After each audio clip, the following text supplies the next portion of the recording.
Welcome to OtakuDaiKun. I'm Dai, and it's time to talk about the lore of Nikke Goddess of Victory.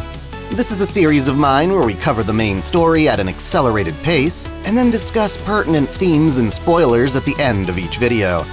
You probably already know that by now, but if you happen to find this video first, know that there's an entire playlist on the channel covering this fantastic story.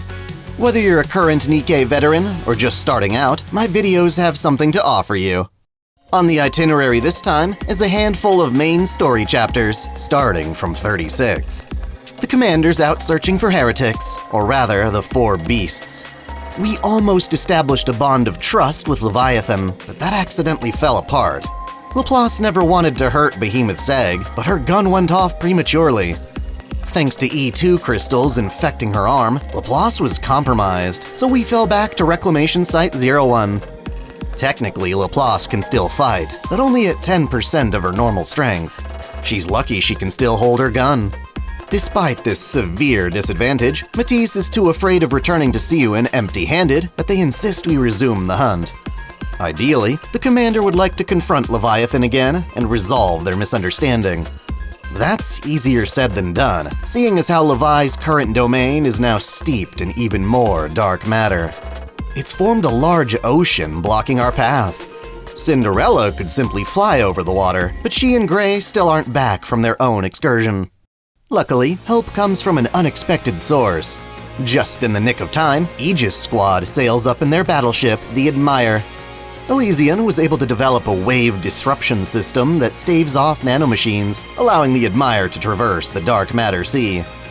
Even so, dark matter is a form of liquid metal, so even in the best conditions, the Admire moves at an incredibly slow pace. With that being said, how did it even catch up to us? Well, in addition to the wave disruptor, the Admire now doubles as an amphibious mobile fortress. Excited to present their masterpiece, helm, anchor, and mast give us a tour of the interior. Along the path, we discover Mast's stash of rum bottles, and while Rapi wants to try some, Helm refuses to tolerate any drunk crewmates. Turns out, Aegis didn't just come here to give us a lift. They also came bearing a delivery, a set of upgrade materials for Matisse. Siren apparently had to beg on her knees to arrange for its transportation on short notice. This just goes to show how important our current mission is for humanity. Maxwell can assemble these parts to make special upgrade facilities, but it'll take some time. That means we're stuck babysitting Laplace and Drake while tracking Leviathan. To provide us remote support, Anchor scans the area and detects another batch of rapture eggs. Upon reaching them, we notice the eggs are organized neatly by size. Leviathan said she gave up on these experiments, but clearly not. What she's making may not be heretics, but it's clear she's mastered the process of fusing hybrid raptures with dark matter. In general, the four beasts really have to bend over backwards to make raptures obey them. Behemoth's sudden ability to command raptures was an exception. Perhaps that's why Levi is breeding her own. Further into the nest, we find Behemoth's new egg and notice she's further along in her revival than before. Rapi suspects Leviathan may have fed a part of herself to Behemoth to accelerate this process. Instead of Leviathan guarding these eggs, another of the four beasts comes crashing down from the sky. This is Ziz. She's both timid and gullible as fuck. When the commander claims to be Leviathan's friend, Ziz buys it and even helps us out. Her massive mechanical wings are filled with dark matter, and she uses them to store things, such as a stomach medicine she gives us on false pretenses. The charade ends when Leviathan returns and declares us enemies. In the blink of an eye, Ziz scoops us up in her wings, flies high into the air, and then drops us. It's a good thing the Admire can provide anti-air fire, which keeps Ziz busy while Rapi protects the commander. Laplace and Drake actually enjoy falling, and use this chance to strike dramatic poses when they hit the ground. Ziz may be fast, but she's not strong enough to beat us on her own. That said, she does have Leviathan, who sneaks through a pool of dark matter and stabs the commander. Having contacted his blood, she finds herself evolving just like Behemoth. Levi transforms, but only halfway. Because of this, we defeat her fairly easily. Outmatched, Ziz cradles Leviathan in her wings and flies off. Rapi goes to treat the commander's wounds, only to find that they've healed all on their own. That's not normal. Although we as an audience know at this point the commander is some special test subject. He survived many fatal injuries, but never before has a wound of his healed this fast. Rapi wants to take us back to the Admire for an inspection, so Laplace and Drake guard Behemoth's egg in our absence. Now that the commander's been hurt, Rapi's eager to rough Leviathan up and force her to talk. I can't blame her, this is getting ridiculous. Of course, Rapi has no clue why the commander is able to pull shit like heal, survive the recoil of an anti-ship rifle, or even lift Nikke's. He himself doesn't know the full details, but at least it's a good thing. Maxwell suggests we bust open Behemoth's egg, but doing so would ruin any hope of us allying with the four beasts. They're not cooperative right now, but it's still worth trying to negotiate. In any case, the ocean of dark matter we've been sailing on now is being displaced by a silver liquid. It flows from this weird silver tree with golden fruit in the distance. Investigating it becomes our top priority, but to keep track of the egg, we drag it behind us with wires. Meanwhile, Leviathan scolds Ziz for rescuing her instead of Behemoth. It's quite the toxic relationship, as Ziz just wants to help and be praised. Her greatest fear is being abandoned. Of course, Leviathan is just as insecure, which is why she lashes out. Thankfully, Leviathan apologizes and explains just how important reviving Behemoth is. On that front, Ziz reveals that it's been her job to scavenge the surface for materials, and she's found a rare specimen that could be the perfect food for Behemoth. It's a headless Nikke corpse with 2 cores. For some reason, Leviathan notes that it looks just like Rapi. This is a blast from the past. Recall when the commander and counters were assigned to reclaim an abandoned power station? That whole mission ended in failure, with Rapi getting her head shot off. Back then, we had no choice but to grab the head and escape with our lives. In doing so, we left behind her body. Now that we know all about Rapi's past, it's no surprise that corpse had 2 cores, hers and Red Hood's. It seems Ziz has found that body and wants to feed it to Behemoth. Back on the Admire, Aegis Squad hasn't had the chance to analyze this silver liquid, so they refuse to sail into it. Their fear is justified, as we observe a rapture crawling out of the liquid and melting shortly afterward. Drake took a sample of the stuff earlier, and even though it was sealed in an Atlas container designed for heretics, that too starts melting. While Drake throws it away, a drop of the silver liquid lands on her shoe. Everyone demands she take the shoe off, and rightfully so, as it melts into a silver puddle. The liquid appears to dissolve anything it touches into more of itself. Needless to say, things just got way more dangerous. Luckily, it only appears to dissolve man-made structures, leaving the surrounding nature unscathed.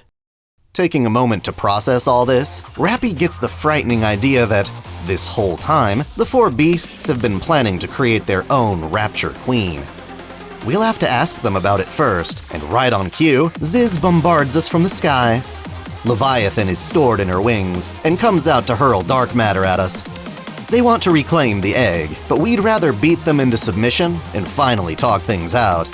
During the encounter, Ziz grabs Laplace and Drake, flying them even higher into the sky before dropping them. They can't survive a fall from this height, so Maxwell gets a crazy idea. She catapults the upgrade gear from the Admire to them in midair. By the time they land, they've completely powered up.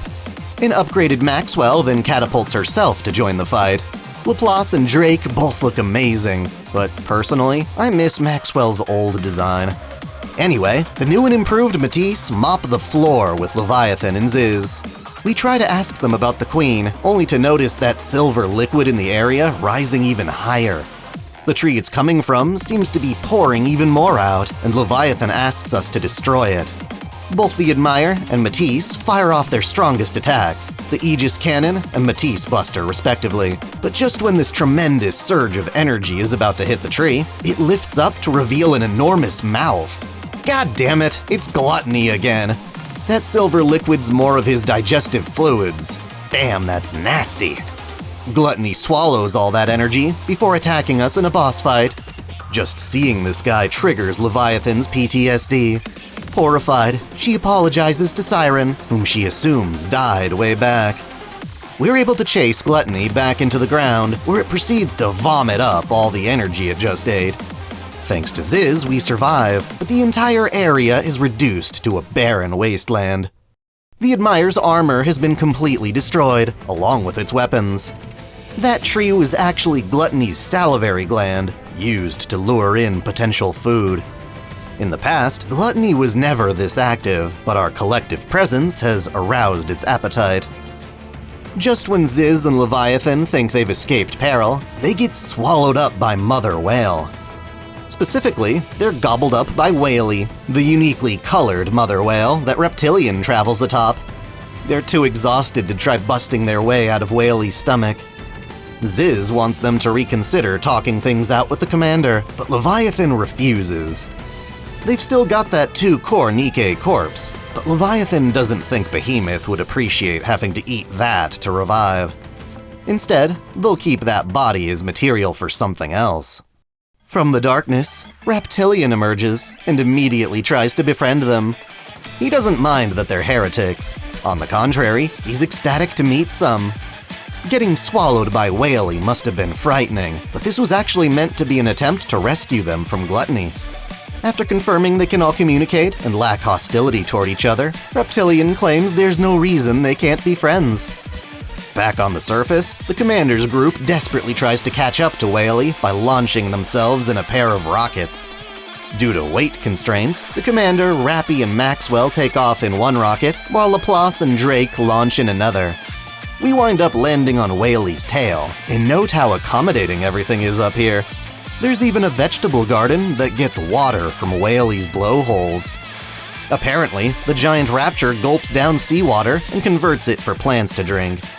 Laplace and Drake's rocket lands nearby. They get stuck inside and wind up screaming themselves hoarse. The commander texts Reptilian, but doesn't hear anything back. Given the situation, he'd be our obvious contact to meet up here, but it seems he's not alone. Rather, a Nikke monk steps out of meditation to greet us. This is Nayuta, the 4th member of the Pioneer Squad, which is what the goddesses prefer to be called these days. After what she's heard from Snow White, Rapunzel, and Scarlet, she regards the commander as a great hero. Apparently, Nayuta was meditating atop a mountain when Reptilian and Whaley came by to request her aid. She's been on Whaley's back ever since, and offers to escort us to Reptilian's current location. Upon hearing Laplace and Drake's strained voices, Nayuta touches her finger to their throats, and a golden light heals them back to normal. Rapi thinks she's seen this light before, and at first Nayuta writes it off as a joke. Upon inspecting Rapi, however, she mentions Deep, an organization whose technology has been lost to time. According to Nayuta, Rapi's core fusion with Red Hood was the pinnacle of their research. She could tell us more, but refuses until after we've become strong enough. Meanwhile, Ziz is impressed by Reptilian's gardens. Leviathan can't believe the raptures here aren't hostile. As they spend time together, Reptilian's love for communication starts to rub off on the two heretics. As a sign of goodwill, Reptilian gives Levi a fresh apple. While they're getting along, Nayuta proves to be an unreliable guide for the commander. Even though she's been on Whaley for some time now, she still finds herself getting lost. Maxwell and Rapi joke that we should punish her with a spanking. Seriously? Do they think the commander's into that? Nayuta can be a bit of an airhead, taking her sweet time showing us the way. Frustrated by this, Maxwell takes point. For some reason, the raptures here start attacking us, even though they're supposed to be peaceful. After fighting some of them, the commander gets a scratch on his arm that heals right away. Seeing this, Nayuta asks whether he was ill as a child. When she learns Vapaus can be made from the commander's blood, she asks him which number he is. The number 7 comes to mind, as he was part of that research project for the MMR. Nayuta hints this too was the work of Deep, but before she can elaborate further, a gigantic beam of blue light pierces through the sky.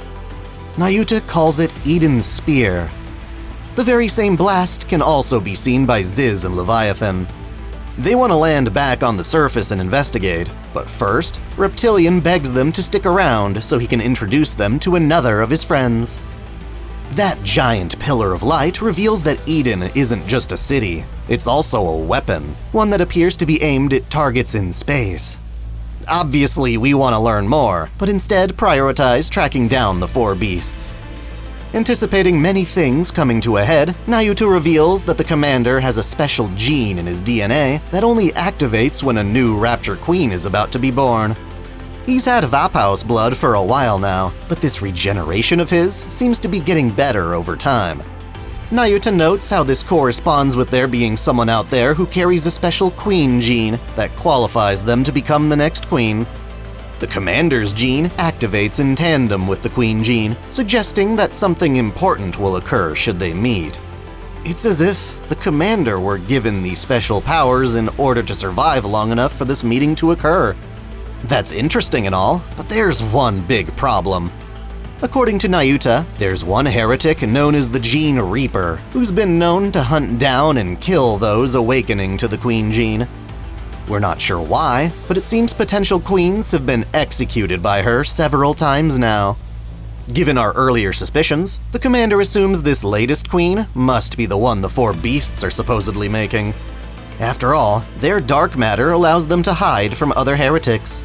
Surely that would mean they could avoid the Gene Reaper. Finally, Nayuta confesses that she knows all of this because she used to be a member of Deep.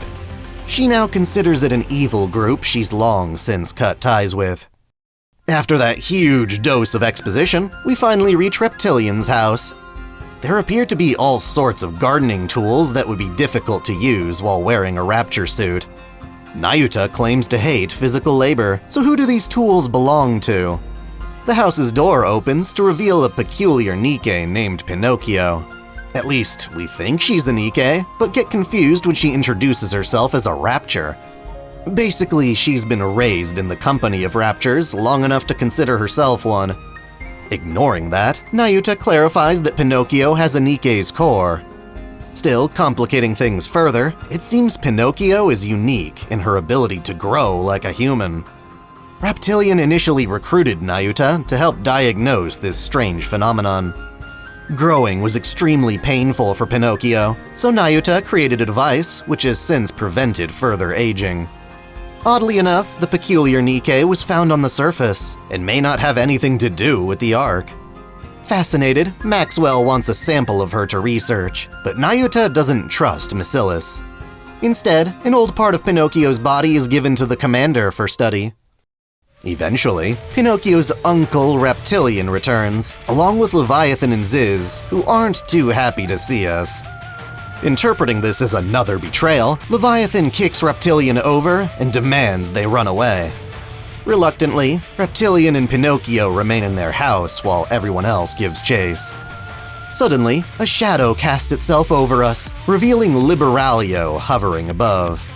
Nayuta calls her out as the Gene Reaper, and sure enough, Liberaglio wants to interrogate us about the Queen. Laplace and Drake try to attack her, but she quickly incapacitates them with orbs that cut off their breathing. Functionally, Nikkes don't need to breathe oxygen, but the process of breathing still plays an important mental role. Liberaglio recognizes Nayuta, and with a single shot, blasts Nayuta's head off. Miraculously, both her head and body dissolve into blue and gold particles. Liberaglio insists she isn't dead, she's just gone back. When we refuse to talk, the heretic knocks us on our asses with a wave of ordinary water. She admits she was busy with a prior task, one that's left her in a weakened state, but now she must prioritize the four beasts.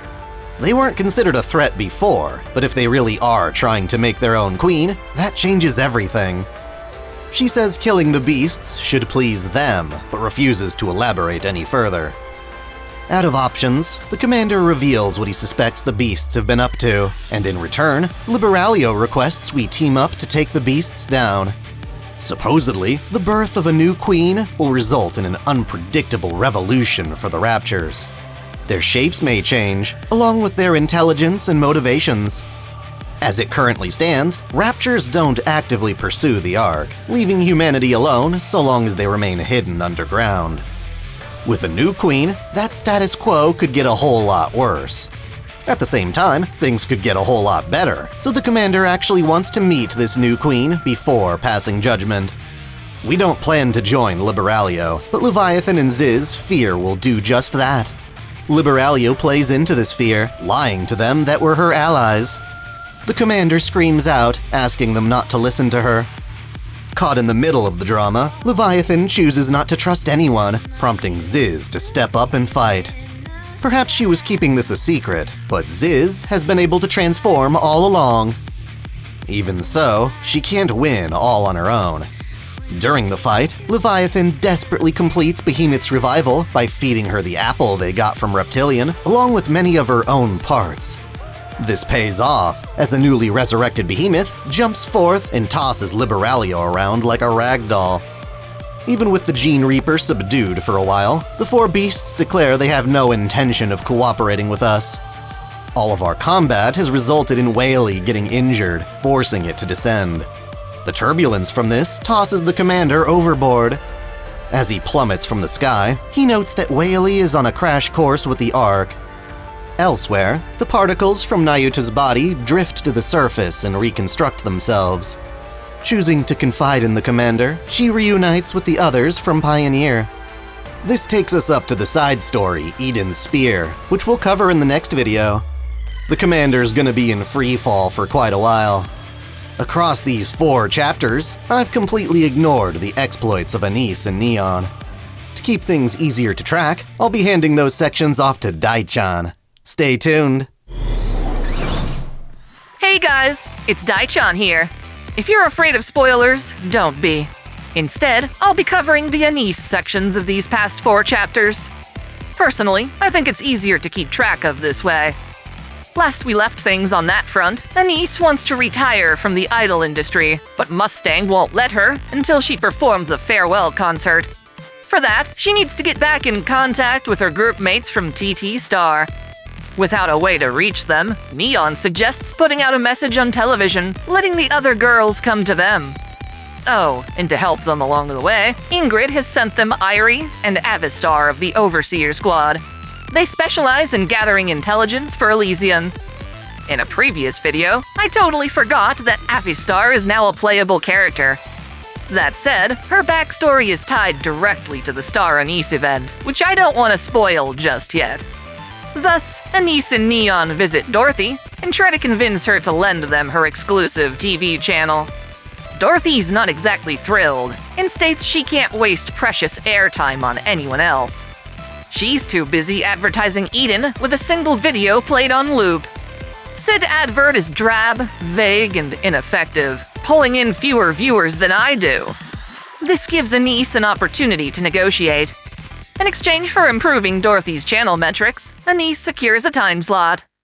Under the pretense of being a huge fan, Irie tricks Dorothy into touching her phone for an autograph. This captures Dorothy's fingerprint and enters it into some analysis software. As an investigator, Irie wants to look into Dorothy's past to see if she has any ulterior motives. This data also proves useful for making videos. Anise has no experience in this field, but Avistar knows how to edit. They all work together to make an improved advertisement, where a deep-faked Dorothy better explains what Eden is and why it's superior to the Ark. Surprisingly, Dorothy approves of this new ad, taking note of Anise's disdain for the Ark. This buys Anise a full day where she can broadcast whatever she wants.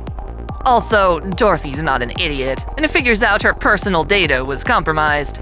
Rather than punish her, Dorothy allows Irie to perform a full palm scan. Dorothy's got nothing to hide, and actually dares them to dig up her story and learn how the Ark fucked her over. Fair enough. As for Anise, she records a video where she asks the other members of TT Star to meet her at a special place they all remember. It's a long shot, but broadcasting this video on TV all day might just get their attention. In case it does, Anise waits outside a meat shop they used to frequent. Performing here was actually one of their first stable gigs. On the 3rd day of waiting around, Anise's patience pays off as one of her partners, Mint, seeks her out in the evening. Mint then takes Anise to her practice room where the 3rd member, Prika, is hard at work. The two of them agree to put on the farewell concert with Anise and plan on holding it a few days from now. They may be on break for the moment, but they've kept their skills sharp so they can return to the stage at a moment's notice. Turns out, even though Anise was the one who left their group, she's been supporting them by buying their albums and merchandise. Mint asserts the two of them have been faring well. She herself guest stars on a cooking show where she tends to accidentally cut her fingers. While she's definitely a Nikke, her body is designed to be more human in its frailty. Prika, on the other hand, seems to be running the successful line of accessories. Now, they all have to get back into their old routine. Fortunately, Anise takes to the choreography with ease. Their practice session is rough, but Prika says it should be good enough for the concert. This is a bad sign. Anise knows how Prika's a total perfectionist, so her nonchalant attitude here means she's not actually taking this seriously, forcing them into an argument. Anise wants to put on the best show she can, to go all out with a bang, but Mint and Prika have nothing to gain from it. It's not like Anise is going to stick around afterward. Sick of their feuding, Neon intervenes, boasting that she'll secure new songs, costumes, and even a massive stage for them. It's a hollow promise, and they'll believe it when they see it. In secret, Mint and Prika discuss having deceived Anise. In truth, they're excited to perform as a trio and are lying about their current success. They're flat broke and have no way of orchestrating a live show of any kind. They actually need Anise's clout as one of the counters to obtain what they can't afford. They just feel too ashamed to admit it. Everyone wishes Neon's promises could come true, but it's clear how hollow they are. Neon herself doesn't know a damn thing about showbiz, even if her heart is in the right place. Luckily, Avistar has a lead. Supposedly, there happens to be a veteran producer who just got out of jail for embezzling funds. She went to celebrate her release from prison in the Outer Rim, but hasn't come back yet. If Neon can find this person, she could make her promises a reality. At the Outer Rim, Neon meets up with Viper and Jackal, who think the producer in question, Mrs. Miss, may be living it up at Ephialtes, the Rim's largest red light district. If you've been watching our series on YouTube, you'll recognize this name, as Mrs. Miss happened to be Pretty's producer back during the Pretty Star event. You may also recall that Pretty entrusted her with finding the next big star. Well, that's easier said than done. Perhaps for her own protection, Mrs. Miss continues her search, but deems everyone lacks what it takes to be the next Pretty. As for Ephialtes, many of the Ark's wealthiest patrons sneak their way here to indulge in illegal pleasures and parties. Since Crow was arrested for attacking the Ark, Exotic Squad has been given a new leader, who turns out to be EH as a Nikke. Last we saw her, Elysian Harper was on the verge of death, begging Ingrid to become a Nikke as atonement for being the leader of Heavenly Ascension. She now heads Exotic to ensure things never escalate like they did before. Honestly, Neon doesn't trust any of them, nor does she feel they've been aptly punished for their involvement in the last attack. Part of why she's reached out to them is to confirm their intentions moving forward. Jackal was only following orders, with no understanding of the big picture, so she doesn't exactly feel guilty. Viper, however, has been wanting to atone, but hasn't thought of a way to do so. She thinks helping the counters is a good place to start. In either case, Exotic couldn't carry out another attack even if they wanted to. This is because Enoch has finally implemented her plan to manufacture new Guardian Nikkes. Specifically, there are two of them, Endless and Eternity, who have been dispatched to the Outer Rim to quell any and all hostile intentions. They don't talk, instead just watching everyone and listening in on every conversation. If they detect anyone conspiring against the Ark, they show up almost instantly and kill their targets with unknown tech. They've already purged most of Heavenly Ascension this way. Mind you, they aren't here to police crime in the Outer Rim. The people are still left to fend for themselves. If that weren't bad enough, Neon speaks with EH in private about rumors surrounding a third surface reclamation war. It seems the central government is preparing a large force and are manufacturing new weapons based on Eden technology. EH was hoping Neon knew more about it, but neither she nor the counters have a clue. She does, however, promise to share any information she obtains with EH. It's time to infiltrate Ephialtes. It's owned by a group called the Lion Corporation and has a ludicrous amount of security to protect its patrons. Neon hasn't mentioned any of this to Anise, who is busy practicing her ass off. Anise's old contacts in showbiz may have dried up, but she's formed new connections under the commando unit. The members of Prima Donna, Noise, Volume, and Aria pledged to support Anise on her comeback. For the time being, they let her practice in their own facility. They consider requesting aid from the production teams, but another text from Mustang forbids them from doing so. Aria, however, is permitted to loan Anise her own stage, which she's rented out for the entire year.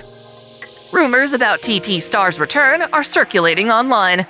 Noise suggests Anise take a look at all the positive comments coming in. Normally, Anise tries to stay away from social media, but after hours of holding back, she finally caves and starts browsing her phone. Sure enough, there is a lot of positivity. Most of it is encouraging, but Anise winds up obsessing over her haters. The few hateful comments break her spirit, and she spirals into a panic, throwing up and passing out in the studio. She wakes up at the repair facility, where Avistar confiscates her phone. It's already too late, though. The damage is done. The very thought of being recognized by people terrifies Anise, as she's too eager to please everyone. I haven't covered the Star Anise event yet, but in it, we learn that TT Star initially broke up after a scandal where things got violent and false rumors were spread about her.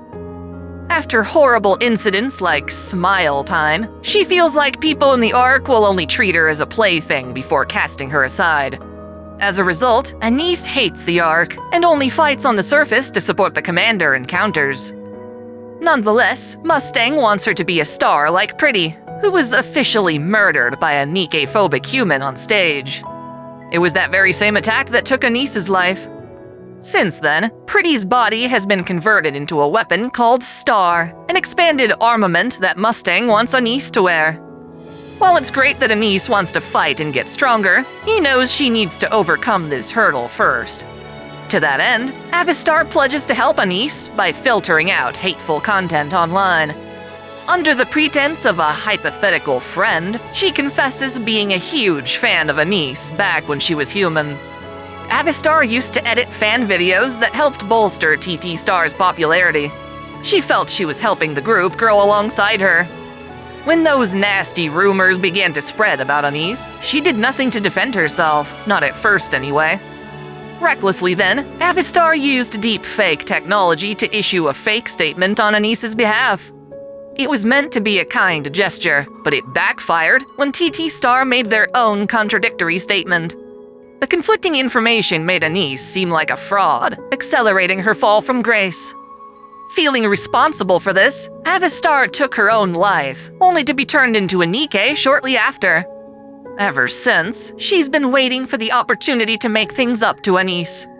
She reasons that an idol doesn't need to shine their light on everyone, just their genuine supporters. Hell, even if it's only for one person, Avistar wants Anise to shine again.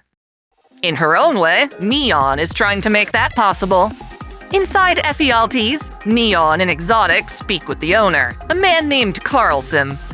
He explains that Mrs. Miss is being held in the basement for refusing to pay her debts. Apparently, she hired Carlson and his men to track down tons of different women to audition in front of her. Not a single one of these candidates made the cut, so Mrs. Miss is refusing to pay for their labor. Exotic requests to speak with her, but when Carlson refuses, Viper sicks Jackal on him. While he's buried beneath a pile of furniture, the party breaks into the basement, fighting off all of Lion's security thugs. Nikkes can pull this off so long as their attacks aren't fatal. Turns out, Exotic's been wanting an excuse to raid Ephialtes anyway, and helping Neon was just a bonus. Their suspicions are confirmed when they discover Lion's been peddling mist for Sixo. Carlson's backdoor deals are exposed, but just in case he's got other shady dealings, Viper sneaks a tracker on him. This may be a small sign of something larger at play, so EH plans to get Underworld Queen involved. At the end of the hallway, Neon meets with Mrs. Miss, who promptly refuses to produce any more pop stars. She's convinced there aren't any stars left in the arc, and TT Star lacks what it takes. However, the fact that Mustang is backing them completely changes her tune. Now it's time to escape, but Carlson doesn't know when to quit. He blocks the hallway, threatening to blow everyone up with a grenade. Neon's a lot smarter than she lets on, and tricks Carlson into saying he can even blow up the arc. Right on cue, Endless and Eternity bust in and try to kill him. Before they do, Neon uses them as a distraction to tackle and disarm Carlson. She then explains this was just a heat-of-the-moment fib, and there's no more danger now that he's unarmed. It appears these two executioners can be reasoned with. Ironically, after all of this, we learn Mrs. Miz has all the money needed to pay back Carlson. She just didn't want to do it while he gave her attitude. Everyone's ready to head back, but then something else occurs. As I mentioned earlier, the Outer Rim is teeming with elevators that lead to the surface. Struggling residents often rely on these poorly maintained lifts to go gather rapture parts for sale. EH happens to know which of these elevators get the most traffic, but Neon points one out that hardly ever gets used. Suspiciously, someone happens to be descending it right now. Everyone stakes the elevator shaft out and witness Liverin come out of it, holding what appears to be a large brain case. Seriously? Last we saw of her, she broke out of the rehabilitation center on orders to capture Hammering's head for 6-0. Does that mean she succeeded? Regardless, Neon can't let this slide and asks Viper and Jackal to escort Mrs. Miss on her behalf. EH also pursues Liverin, but loses track of her. Luckily, Neon's supervision can track heat signatures. Unexpectedly though, Neon's glasses reveal a glowing path the naked eye can't see. She decides to follow it while EH goes in a different direction. Armed with a flare gun in case she finds anything, Neon continues along the trail through an underground labyrinth and discovers yet another elevator with the label P on it. Ominously, its doors begin to open. Now, I promise this isn't a spoiler, because if you've really been paying attention, you may recall that level P just happens to be the super secret sector within the MMR facility. It's supposed to be highly classified, so why would there be an elevator there from the Outer Rim of all places? Oblivious to all of this, Anise finds herself watching an old recording of TT Star. She can hear conversations in the background criticizing her. She's about to shut it off when she notices how her old self kept looking around the audience for something. Just what was she looking at back then? The more Anise watches the video, the more she realizes just how many people are joyfully cheering for her. The praise far outweighs the hate, and yet she lost sight of what's most important: singing for the people who do love you. It's impossible to please everyone, and her younger self knew who she was performing for. This revelation gives Anise the courage she needs to try again. She meets with Avistar and tells her to forgive herself for the incident in her previous life. Nobody in TT Star would resent such an avid fan. With newfound conviction, Anise summons Mint and Prika to her new studio. They're blown away by how nice and expensive it is. They had no clue Anise was acquainted with the Prima Donna Squad. Sure, Anise may be planning to go back to the surface, but before that, she wants to give a proper send-off to her previous career. Truly, TT Star is back in action. They all practice, and it's not long before they resume their usual banter.